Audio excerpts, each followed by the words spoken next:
So the All Black squad is out. I'm going to react to it. Pretty tasty stuff. Very good squad, as expected, of course. Last day of the One Take Wonders on the phone. Back in the studio tomorrow. Should have a really good video dropping about World Cup success using objective markers to rank every nation. So see where your nation ranks on that. But yeah, let's get into this squad. Really good. The three hookers were obvious. Coles, Takayahu and Taylor. And of course all in good form, which is absolutely fantastic. They could really go with any combination. I think Taylor looks like the starter. Takayahu, who I say is probably the talent, and many really rank him as the number one, and I certainly have in the past, although I think Taylor's had a really good warm-up intro, so looking strong there.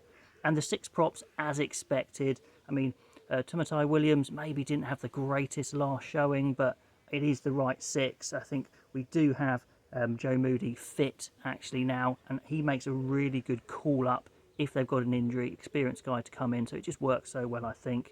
And what's quite interesting about the props is you have kind of the three levels of experience. You've got Laulala and Tuingafasi as the experienced guys, but probably not starting. De Groot and Lomax is kind of the mid-tier experience, the starters, and then the new bunch of Newell and Williams.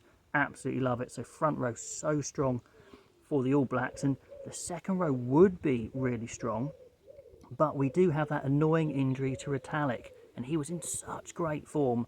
That's a real blow. They're taking him, of course, although he might not feature till into the World Cup, who knows.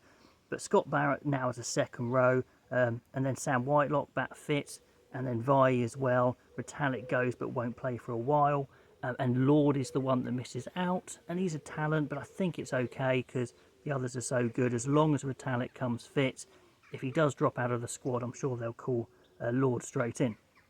The five back rows again, as expected. Finau really unlucky to miss out. What a talent he is. That could be a mistake, I guess, but then who do you drop? Maybe Papali'i, I don't know, but Scott Barrett can play six. They don't need more sixes. Kane's the captain, obviously, in great form. Frizzell stepped up. Jacobson, we haven't seen a huge amount of, but I think is a fantastic player. And their second eight, Papali'i is their second seven, Severe is their starting eight, is kind of perfect. They've got a little bit of everything as well.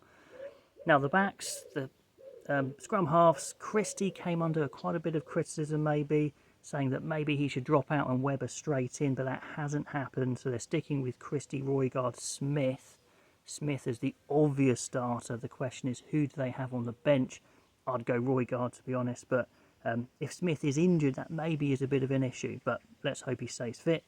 The three fly halves, as expected, Bowden, Barrett, McKenzie, Mo'unga, although we've got a clear pecking order of Richie starting, and then probably Bowden Barrett filling in if he starts at fullback, and then McKenzie is the third choice. I mean, McKenzie had a fantastic Super Rugby season, but then had a little bit of a lot of a poor game on his last showing. The four centres, well, Geordie Barrett and Rieko Ioane are obviously the starters who are in. Leonard Brown is a guy who can play 12 and 13, but I don't think he's quite on the level of the two starters. And they've pulled in David Havili straight in to the squad. He's a guy that Foster really likes, so he is straight in, which is a bit tough, but I think Aynor had an injury anyway, so that makes sense, but a shame for Aynor because he was looking good. McLeod was a bit of an odd selection in the training squad anyway, and unsurprisingly doesn't make it. So those are the four centres, and then just five back three. Clark stays in, who's been getting plenty of game time actually.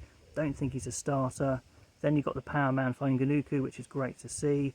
Jordan is in as well, and then you've got Talaya as well, and Narawa is there, who's got a bit of a back issue, but hopefully that'll clear up, so plenty of firepower. And of course you've got Bowden Barrett, who kind of classes as a back three, and you could use McKenzie at fullback as well. So they're pretty much fully stacked. A bit harsh, I guess, on Sean Stevenson, but he's got another World Cup at least in him, so his time will probably come, hopefully at fullback. I mean, if he went, he'd be kind of going as a third fullback and probably wouldn't get much games anyway. So like I said, a few guys missing out, but no big surprises. Moody's there on the bench, or waiting in the wings if needed on an injury call up in the front row. And then they've got one more hit out against the big boys again, South Africa, the old rivals, and they could go any way they want. They could play their starting test team again, or they could wrap them in cotton wool and play the others, or a mix. I don't know. They could do whatever they want. They're in great shape. Let me know what you think of this squad, and I'll catch you next time.